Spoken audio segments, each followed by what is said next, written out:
Welcome to Talentwise, the definitive podcast for CXOs, human resource, and learning and development leaders. This show comes to you from thought leaders who talk about human capital development in today's organization. How to engage and empower today's employee to be effective, competitive, and relevant. Stay with us for an exciting conversation with our guest and learn how to future-proof your team.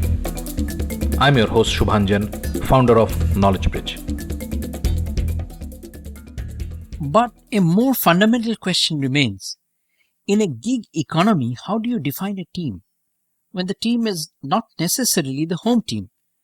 These workers ultimately need not have conventional loyalty towards the organization. If people simply move from project to project, then, as mentioned by one of our guests on the show, the whole work ethic becomes dependent on an input-output measure.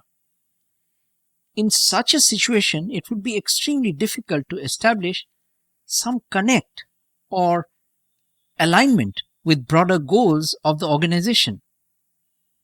And as this remoting and the gig economy becomes the norm, more and more workers move from an organized sector to an unorganized sector.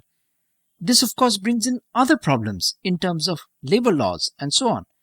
But more importantly, who takes responsibility for the training?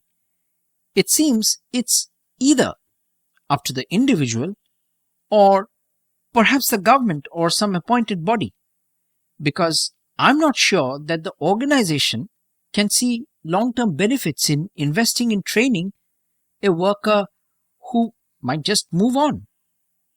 If training is then largely left up to the individual and organizations refuse to take responsibility beyond a point, the question then arises, how does the individual prepare herself?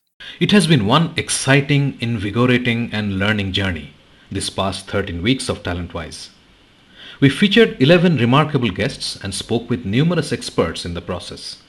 Today, we wanted to bring you some of those behind-the-scenes discussions along with my colleague Rajiv Aditya, the producer of Talentwise, and the director of content Knowledge Bridge.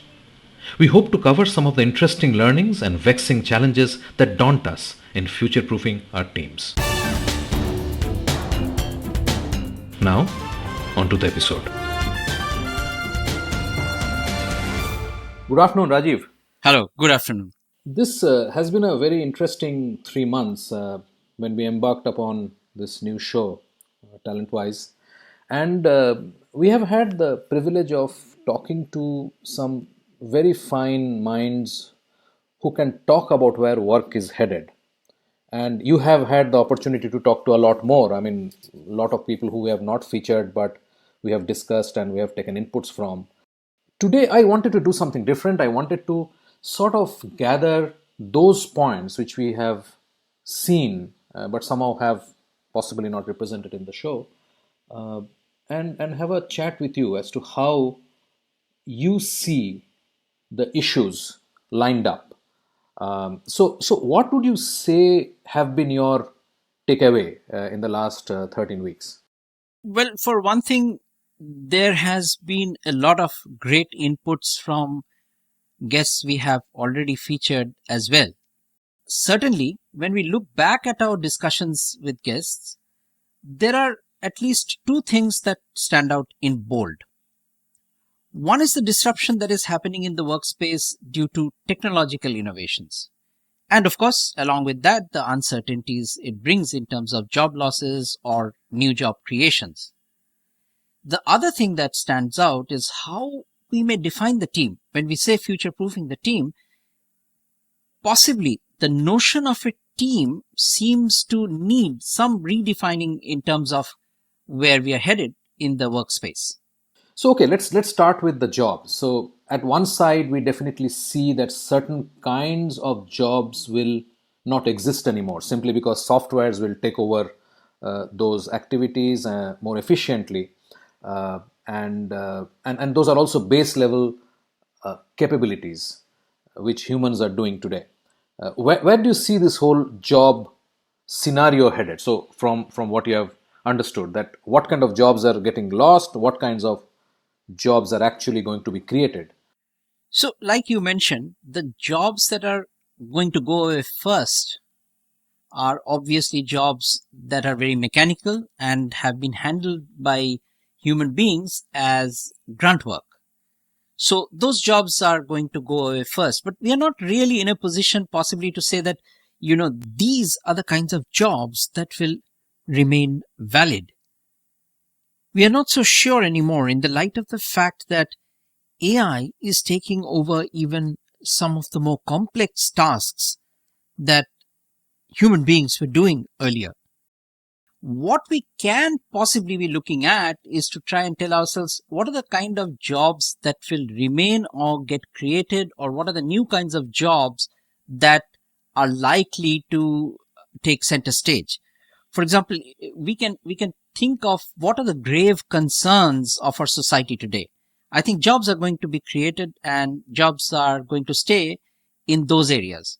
Let me mention food, ecology, climate change, biodiversity, water resources, alternative and clean energy. These are some of the grave concerns of our society today. The other areas, of course, would be medicine and health, especially in areas such as, let's say, tissue engineering, genetics, cancer research, nanotechnology, and other such new age biotech. These will all be very big. In fact, if you look at some of the investments being made by the VCs these days, you'll see that there's a lot being invested in new age biotech besides artificial intelligence. These seem to be two areas where there's a lot of investment happening. Food, I guess, will have to be grown in labs because we'll run out of the conventional resources such as land to make enough food for people. Lab grown meat is already a success to a large extent. I think they're just fixing the taste till it becomes indistinguishable from real meat. It's only a matter of time because before it becomes industrially viable also to produce in large scale.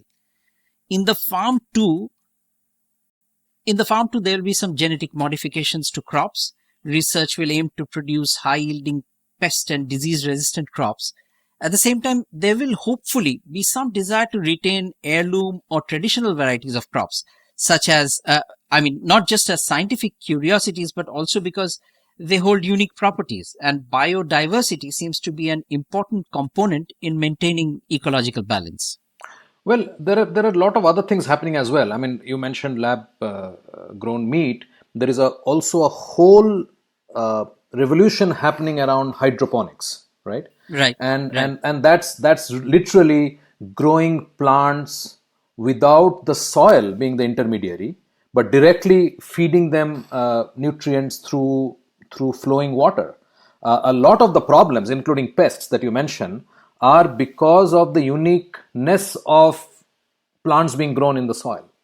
If you take that component out, a lot of things are going to change. And again, technology is going to play a major role, which means that traditional farmers can get retrained.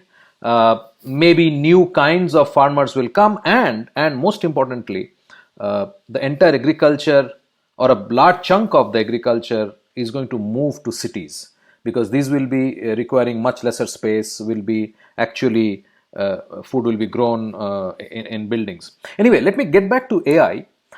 See, one of the things, I don't know whether you remember in the episode with Dr. Sridhar Mitta, founder of Next Wealth, he had mentioned that for a long time, the AI that we are talking of will need training on large data sets, which themselves, the data sets themselves, will need human intervention to annotate, to describe what that picture or what that word or what that line means, for the AI to train itself. So according to him, a lot of jobs will be actually created because of AI. Well, that's true at this moment, but there is also there are two kinds of concerns here. Concern number one is that there is already talk amongst developing nations that countries like India or Bangladesh are the sweatshops of the AI companies, in much the same way to what the fashion industry has been doing. So in Bangladesh, cheap clothes are made and they're sold for a lot of money in the developed nations. So people are concerned that it's the same with AI, and there is a whole set of people who are working on this exact function of tagging, cleaning up, writing metadata, and rendering it into a form that can be used for AI. So that's one concern. Now, why is that a concern? Because I mean, I understand the fashion industry bit, but why is it a concern in AI? Because I mean, honestly, in the beginning of the whole technology revolution, as far as India is concerned, our entire growth came on the back of Y2K, and Y2K was pretty similar. It was very base level code checking exercise, which millions of people did for the rest of the world. So it's still creating jobs, right? Absolutely, absolutely. So the concern that is being expressed in this particular instance is coming from the developed nations, from people who are conscious about not exploiting less privileged people. But like you've mentioned, even for Bangladesh today, it's better than them not having that at all. And that thought has been expressed by many people that, well, while the developed nations can be very concerned about these people not getting paid enough, they are, by standards in underdeveloped nations, they are getting paid well enough. But of course, whether that's good enough is a whole other debate. But the concern in this particular instance comes from developed nations who, like in the case of coffee, would perhaps want a fair trade certification for AI as well. They are concerned whether the AI data is being produced under fair circumstances. The other concern is something that we should be in India concerned about, and that is that there is talk about a new kind of database that will be coming in, which you can work with live. The original system of working with data has been something called ETL, extract, transform, load, and that whole process might become redundant when you work with this new kind of database. If that happens, it remains to be seen how much of tagging and cleaning up will be required. There is a concern that some of the jobs that now have been created because we need to do this kind of cleaning up will no longer remain with this new dataset and new structure. Okay, okay. And by the way, I mean, if it is a discussion about technology, I would pretty much believe that whatever is being told, most of it will be achievable, going by whatever we have seen in the past. So sure, that's the area of concern. So just one more thing that I would like to add here is that although I'm not familiar with the technicalities of how machine learning works, in a recent discussion I was having with a data scientist from Lyft, he was mentioning that for whatever reason, adding one more layer of iteration in machine learning is producing results far better than they would have guessed it would have. So in other words, they don't understand why the results are so good. Which brings me to the thought that in due course, this idea of training will become less and less relevant because the datasets will be good enough to produce results far beyond expectations.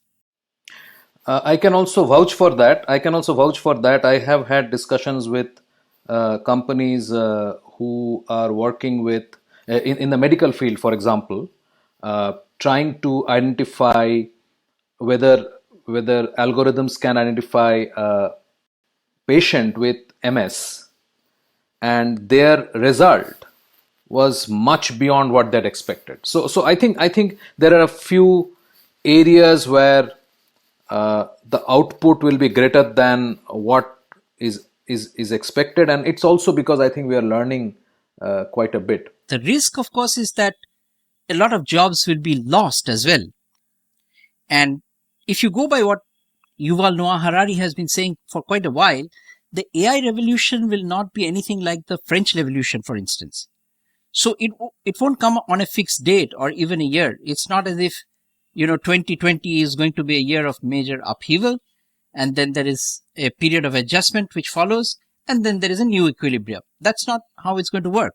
Rather, it will be a continuous process of change, and that change is already happening. But this change will keep on accelerating because we are nowhere near the true potential of AI. So we don't know what's going to happen. And what this portends is a great amount of uncertainty and unpredictability about what the future holds. So Harari, he gives the example of a truck driver who finds that he is redundant because now trucks have become driverless. So he reinvents himself as a yoga instructor. 5 or 10 years down the line, he finds that he is redundant again because now AI bots that can track human health, exercise, down to minute details of muscle movement and physiological functions can instruct us far better on exercise than any human yoga teacher can. So now he has to reinvent himself all over again. So this seems to be the biggest predicament in trying to future-proof anyone today. We just don't know what to gear up for, except probably to tell everyone to learn AI or associated data sciences. Let's take a quick break. You are listening to a Show How To audio original. Podcasting is one of the fastest growing content marketing avenues today.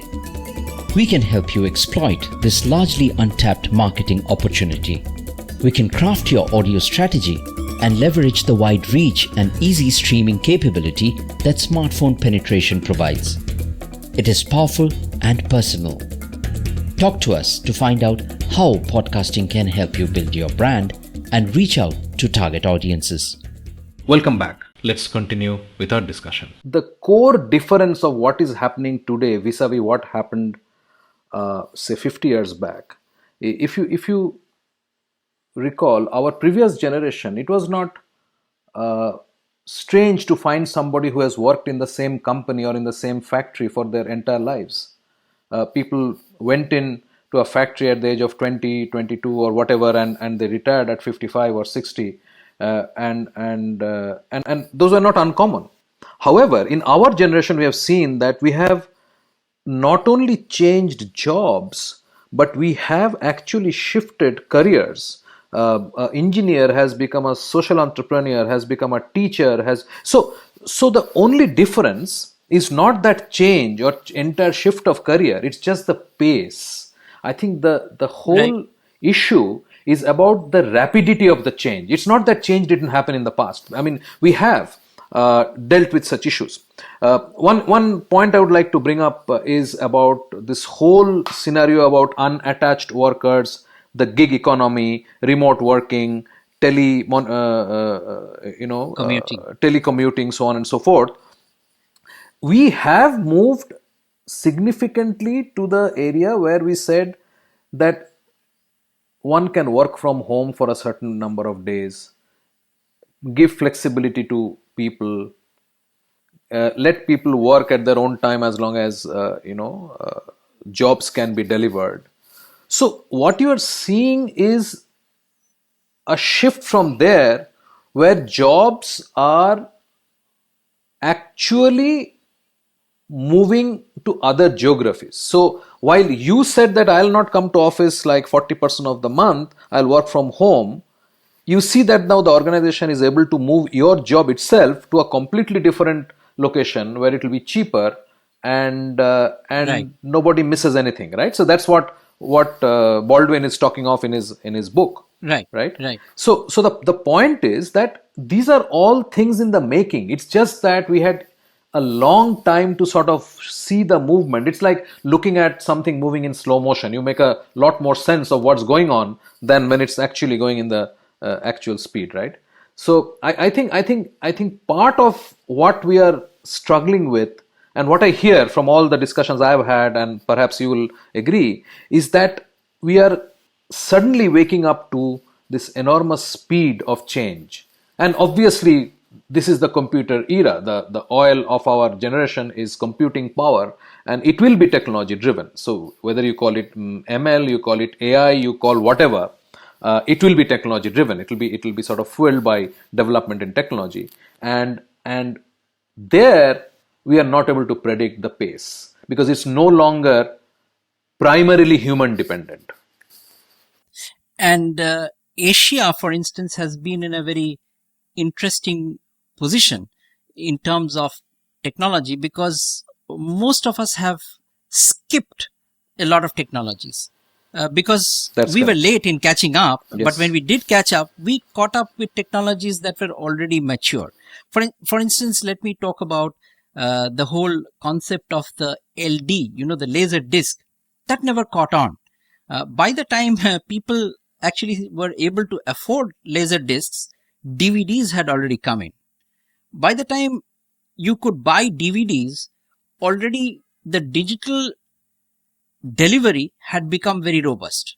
So, although people do buy DVDs today because there is the higher resolution stuff available, most people are content with downloading or viewing stuff from the internet. Most of us have simply moved on to Netflix and iTunes and Amazon Prime because the delivery systems are so robust, speeds are so good. The same kind of thing has happened in China, for instance, because they've also hop, skipped, and jumped. See, for instance, automation, when it came in, it was a big disruptor. It's a big disruptor only today, but when it came in, nobody thought of automation as a disruptor.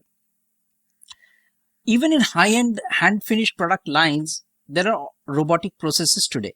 For example, if you look at a factory like Dali makes high-end audiophile speakers. It is a Danish company. In fact, it stands for Danish Audiophile Loudspeaker Industries. Their speakers are hand-finished in many senses. But much of the precision in cutting, joining, winding coils, and so on is achieved through automation. The reason automation came into these industries is not because it aimed to replace human jobs, but it could achieve precision that humans could not. So you have the same thing in surgery nowadays. Robotics are helping surgeons to reach into complicated areas of the human body with much greater precision. This means less trauma for the patient also, because incisions can be smaller. Now, they are not meant to replace the surgeon today, but who knows what will happen tomorrow. So ultimately, investors realize that profitability too is linked to automation. So China has had a tremendous run in providing tech labor force for electronics giants like Apple. They've had huge assembly lines. Wired, in fact, has made documentaries on the cutting edge innovation that has been happening in the Shenzhen district. But that tech innovation has been people driven to a large extent and has benefited a huge population. Now, China realizes that to stay competitive, they must speed up their assembly lines. And the only way to do that is to replace human labor with automation. So there is a great concern over losing a lot of jobs.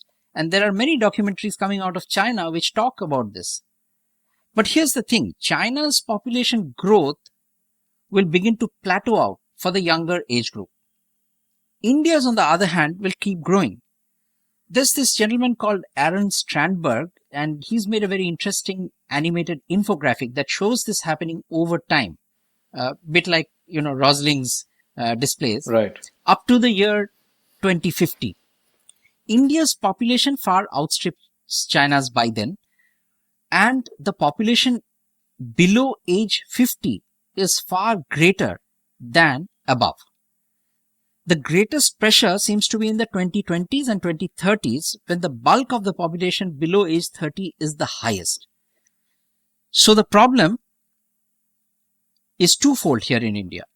How do you stay competitive in the global market and provide jobs at the same time to a huge population that is young and employable? So that brings me to that second point you had mentioned right at the beginning. What is the nature of the team of the future, and where does that put corporations, just to connect it back to our core theme, where does that put companies in terms of keeping their teams relevant?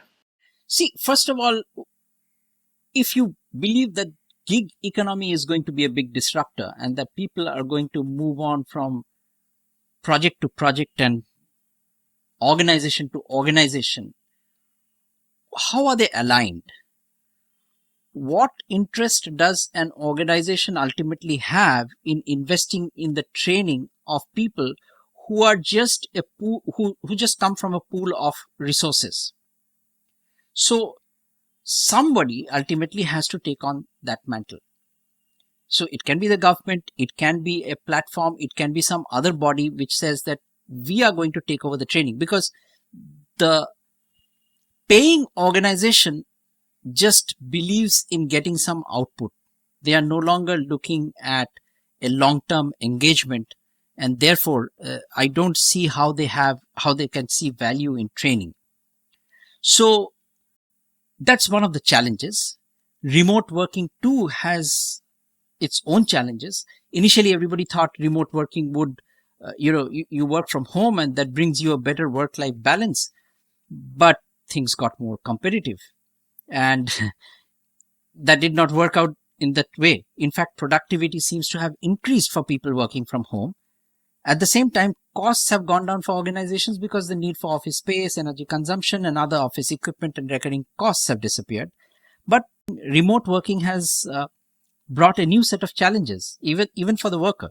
So how do you train the remote worker? People will not be sitting in a room all huddled together. So we will not have the luxury of walking in and conducting a training session.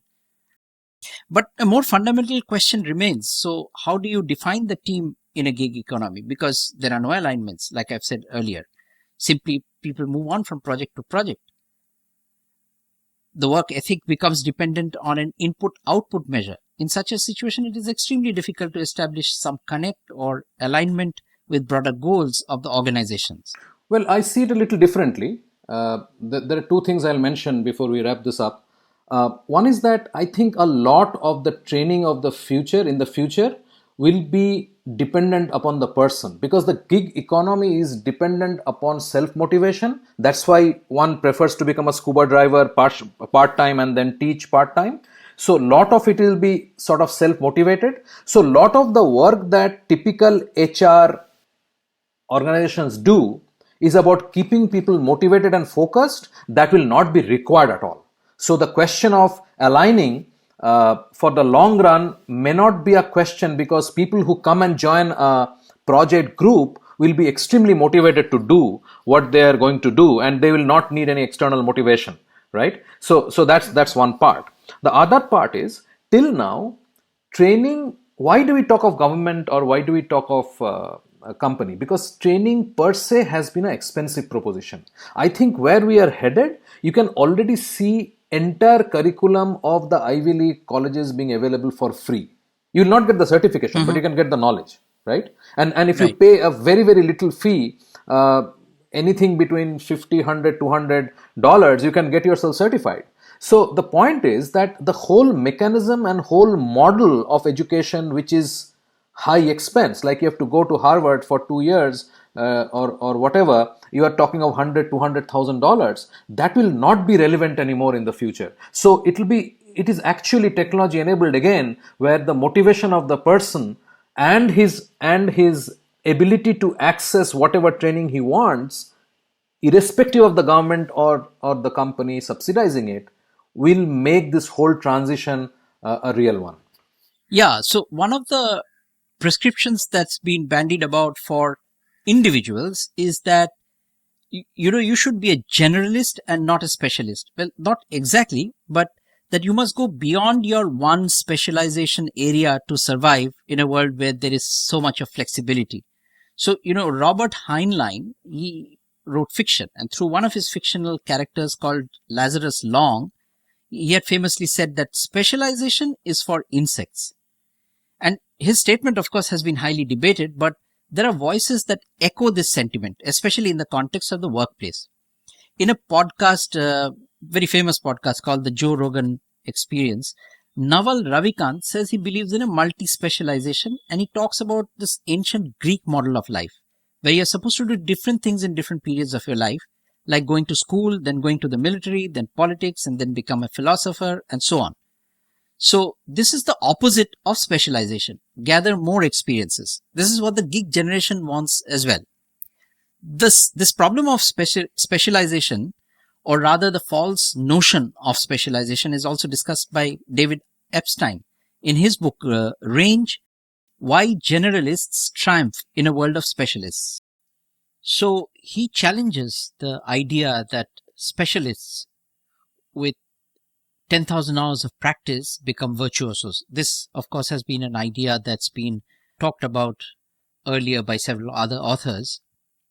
But David shows some data to prove that most success stories in sports as well as other fields, and he's been writing about sportsmen, and he's written another book before about sportsmen. So he's done some research with sportsmen especially. So he shows that in sports as well as other fields, people who have experimented with a variety of work experiences, say with respect to different kinds of athletics, different kinds of sports, are much more successful in becoming virtuosos. So stories that you generally hear of hard, dedicated, specialized training in a particular area are, according to him, just convenient summaries that ignore a lot of the detours these people had to take. The wider the experience, the better your chances at survival. That's basically what he's been saying. Talentwise is brought to you by Knowledge Bridge. We produce customized and multilingual visual training content. We have worked on complex processes, products, and skills development for large blue chip brands such as Tata Motors, Mahindra First Choice, Homelane, Epson, Toyota, Citibank, and Consol Neowatt, serving diverse industries. Talk to us for your next custom content requirement and be pleasantly surprised. Call us on 99021 631 32. Well, I mean, there are points of views and there are points of views. In fact, one of the things that I'm getting reminded of while you are talking of these examples is what Cal Newport wrote in Deep Learning, that the only skill that you need is the ability to learn and ability to learn fast. So basically it dovetails into the kind of views that you are talking of. Well, I think it has been an interesting chat, good refresher. Yep. And I hope to do it sometime later in the season with you once more. Absolutely. Thank you. Thank you. Good chat. Thank you for being with us today on Talentwise. We hope we helped you focus on some actionable ideas today. It was certainly enlightening for us. We hope to see you again on our next episode. If you liked what you heard, subscribe to the show in your favorite podcast platforms like iTunes, Google Play, Spotify, or wherever else you get your podcasts from, and give us a rating while you're at it. Thank you in advance. This Show How to Original podcast is produced for Knowledge Bridge, the multilingual visual training platform and custom training content creators, by Show How to Audio. Hosted by Shubhanjan Sarkar and produced by Rajiv Aditya. See you next time.